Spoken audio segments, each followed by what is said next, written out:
Assalamualaikum warahmatullahi wabarakatuh. Halo semuanya, perkenalkan saya Risma Aulia dengan NIM 0102 1182 12604. Halo semuanya, perkenalkan saya Ferry Harmanto dengan NIM 0102 1282 1260 61. Nah, di sini Risma dengan Ferry akan menjelaskan tentang akad tijarah dan akad tabaruk dalam perbankan Islam. Seperti yang kita ketahui, kita sebagai manusia dikategorikan sebagai makhluk sosial yang saling membutuhkan satu dengan yang lainnya untuk memenuhi kebutuhan hidup antara masing-masing dari manusia itu tersebut. Salah satu contoh makhluk sosial itu merupakan dari segi transaksi. Kita dapat melakukan transaksi ketika ada yang mau melakukan transaksi dengan kita. Nah, transaksi ini dapat kita lakukan dengan cara offline, bertemu secara langsung antara kedua belah pihak maupun lebih, atau juga bisa dapat dilakukan dengan cara online. Nah, dengan cara online ini menggunakan transfer, baik itu melalui bank ataupun e-banking. Telah banyak sekali perbankan yang ada di Indonesia yang telah berkembang memudahkan kita untuk melakukan transaksi dari jarak jauh. Bukan hanya perbankan konvensional saja, tetapi ada juga perbankan Islam. Perbankan Islam sendiri menggunakan sistem bagi hasil atau pembiayaan dengan akad tertentu. Sistem ini bertujuan untuk menciptakan keadilan dan menghindari unsur-unsur riba yang diharamkan dalam Islam. Nah, adapun akad-akad dari perbankan Islam yaitu terbagi menjadi dua, ada akad tijarah dan akad tabaruk. Nah, di sini Risma akan menjelaskan lebih lanjut tentang akad tijarah. Mari sama-sama kita simak. Kata tijarah itu berasal dari kata tajarah yang artinya berdagang, bernilai, dan berbisnis. Nah, akad tijarah ini merupakan suatu akad perdagangan yang melakukan pertukaran harta dengan harta sesuai dengan cara yang telah ditentukan, serta bermanfaat dan diperbolehkan dalam syariat Islam. Akad tijarah ini bersifat pasti, dan akad tijarah ini memiliki tujuan untuk mencari keuntungan dengan memenuhi serta melakukan syarat dan rukun yang telah ditetapkan dalam aturan Islam. Hukum dari akad tijarah yaitu memiliki prinsip jika hukumnya itu ialah mubah atau diperbolehkan, karena ini tertera di dalam Quran surat An-Nisa ayat 29 yang dimana artinya, hai orang-orang yang beriman, janganlah kamu saling memakan harta sesamamu dengan jalan yang batil, kecuali dengan jalan perniagaan yang berlaku dan suka sama suka di antara kamu, dan janganlah kamu membunuh dirimu, sesungguhnya Allah adalah Maha Penyayang kepadamu.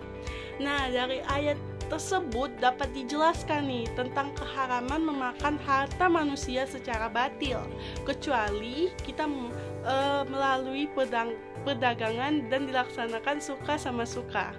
Dikutip dari buku Understanding Syirka pada jilid 1 oleh Batiar Yusuf, yang dimana ada pun rukun dan syarat sah dari akad tijarah.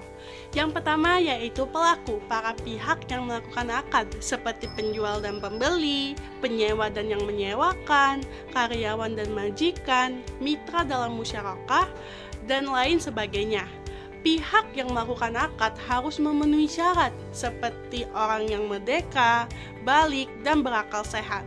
Yang kedua, objek akad yang merupakan suatu konsekuensi yang harus ada dengan dilakukannya suatu transaksi tertentu. Misalnya, objek jual beli yaitu barang dagangan, serta objek musyarakah dan mudharabah adalah modal dan kerja. Lalu yang terakhir yaitu yang ketiga, ijab kabul, yaitu kesepakatan dari para pelaku yang menunjukkan mereka saling ridho, yang dimana tidak sah suatu transaksi apabila dari salah satu pihak yang melakukan akad tersebut secara terpaksa melakukannya sehingga akadnya menjadi batal. Akad tijarah dibagi menjadi dua kelompok besar berdasarkan tingkat kepastian dari hasil yang telah diperoleh, yaitu ada yang namanya Natural Certified Contract, yaitu NCC, yang dimana merupakan suatu kontrak yang dilakukan dengan menentukan secara pasti nilai nominal laba di awal saat melakukan perjanjian. Nah, kedua belah pihak saling mempertukarkan aset yang dimilikinya karena itu objek pertukarannya. Baik itu barang maupun jasa harus ditetapkan di awal akad dengan pasti, baik itu jumlah, mutu, kualitas, harga, dan waktu penyerahan. Jadi kontrak-kontrak secara sunatullah menawarkan retun yang tetap dan pasti. Yang termasuk dari kategori akad ini, yang pertama ada akad jual beli, yaitu ada al-bait naqdan, al-bait muajalah, murabahah, salam, istisna. Adapun sewa menyewa seperti ijarah muntahina, dan ada juga ju'alah. Lalu kontrak kedua yaitu ada yang namanya Natural Unconfined Contract NUC, yang dimana merupakan kontrak yang dilakukan tidak dengan menyepakati nominal keuntungan yang akan diterima, melainkan menyepakati nishab bagi hasil yang akan diterima, sehingga tidak ada kepastian nilai nominal yang akan diterima karena tergantung pada keuntungan usaha, yang dimana pihak-pihak yang melakukan transaksi saling mencampurkan asetnya menjadi satu kesatuan dan kemudian menanggung resiko bersama-sama untuk mendapatkan keuntungan. Nah, di sini keuntungan dan kerugian itu ditanggung bersama-sama. Maka kontrak ini tidak memberikan kepastian pendapatan dari segi maupun waktu. Yang termasuk dalam kontrak ini adalah kontrak-kontrak investasi. Adapun contoh-contoh dari kontrak ini seperti musyarakah yang terdiri dari mufawadah, inan, wujuh, abdan. Ada juga mudarabah, muzara'ah, musaqah, muqabaharah. Nah, kita sudah membahas mengenai akad tijarah dalam perbankan Islam. Lalu selanjutnya gimana nih Ferry? Apa sih yang dimaksud dengan akad tabarruk? Apa sih syarat-syarat dan rukunnya, dan bagaimana sih jenis-jenis dari akadnya? Oke, selanjutnya yaitu akad tabarruk. Akad tabarruk ini adalah akad yang dimaksudkan untuk menolong sesama, murni semata-mata mengharap ridho Allah Subhanahu wa taala, sama sekali tidak ada unsur untuk mencari keuntungan. Dan yang termasuk kategori akad ini diantaranya adalah hibah, wakalah, dan hawalah. Selain itu, menurut penyusun ensiklopedia Islam yang termasuk juga dalam kategori akad tabarruk ini yaitu seperti wadiah dan hadiah. Ini karena hal tersebut merupakan bentuk amal perbuatan baik dalam membantu sesama. Oleh karena itu dikatakan bahwa akad tabarruk adalah suatu transaksi yang tidak berorientasi komersial atau sering disebut sebagai non-profit oriented. Dan karena itu juga dalam akad tabarruk, pihak yang berbuat kebaikan tidak berhak mensyaratkan imbalan apapun kepada pihak lainnya. Namun, pihak yang berbuat kebaikan tersebut boleh meminta kepada counterpartnya untuk sekedar menutupi biaya yang dikeluarkannya untuk melakukan akad tabarruk tersebut, tanpa sedikit pun mengambil laba dari akad tersebut. Untuk selanjutnya yaitu syarat dan rukunnya. Yang pertama tentu harus memiliki niat tulus untuk memberikan bantuan tanpa mengharap imbalan apapun. Selanjutnya yaitu pihak yang berkomitmen untuk memberikan manfaat atau bantuan melalui akad ini harus memiliki kemampuan finansial atau sumber daya yang memadai untuk memenuhi komitmen tersebut. Dan juga tidak kalah penting yaitu objek akad harus jelas dan bisa ditentukan nilainya. Dan yang terakhir, pihak yang terkait harus cakap hukum. Cakap hukum dalam hal ini artinya adalah memiliki pemahaman yang baik tentang peraturan, prosedur, dan prinsip-prinsip hukum yang berlaku.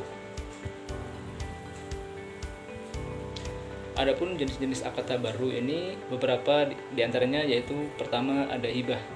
Hibah ini merupakan pemberian atau pindahnya hak kepemilikan suatu benda atau nilai kepada pihak lain secara sukarela tanpa adanya imbalan atau pertukaran. Dalam konteks hukum Islam, hibah ini dapat berupa pemberian harta atau manfaat kesejahteraan tanpa ada kewajiban pembayaran atau balasan langsung. Berikutnya yaitu wakalah. Wakalah ini merupakan perjanjian kuasa antara dua pihak, di mana satu pihak memberi wewenang kepada pihak lain untuk melakukan tindakan atau transaksi atas namanya. Pemberi wewenang ini disebut muwakil, sedangkan penerima wewenang disebut wakil atau mandat. Dan yang ketiga yaitu hawalah, konsep dalam hukum Islam yang mencakup mekanisme transfer uang, utang atau pembayaran. Dalam hawalah ini, seorang pihak atau pengirim memberikan wewenang kepada pihak lain, yaitu penerima, untuk melunasi utang atau menerima pembayaran atas namanya. Proses hawalah ini tidak melibatkan jual beli atau pertukaran uang fisik dan merupakan alternatif yang sah dalam transaksi keuangan syariah untuk mentransfer dana tanpa melibatkan riba. Setelah pembahasan dari kami tadi dalam membahas pengertian, syarat, rukun, dan jenis akad tijarah dan tabarruk dalam konteks perbankan syariah, dapat disimpulkan bahwa akad tijarah merupakan perjanjian jual beli yang dilakukan dengan prinsip syariah, melibatkan pemindahan kepemilikan dan risiko barang. Akad tabarruk di sisi lain adalah perjanjian amanah atau pemberian sukarela tanpa adanya imbalan, dengan tujuan memberikan manfaat kepada pihak tertentu. Dan syarat-syarat pelaksanaan kedua akad ini mencakup niat yang tulus, persetujuan para pihak, kepastian objek, dan ketentuan sesuai dengan prinsip syariah. Adapun rukun akad tijarah melibatkan penawaran dan penerimaan, objek akad, kepemilikan, dan kesepakatan. Sementara itu, rukun akad tabarruk mencakup penawaran dan penerimaan, objek akad, kepemilikan, dan tidak adanya imbalan. Baik, itulah penjelasan mengenai akad tijarah dan akad tabarruk dalam perbankan Islam. Risma dan Ferry meminta maaf apabila dalam pembuatan video, perkataan, ada yang salah. Kepada Allah, Risma dan Ferry memohon ampun. Kami akhiri, wassalamualaikum warahmatullahi wabarakatuh. Dadah semuanya.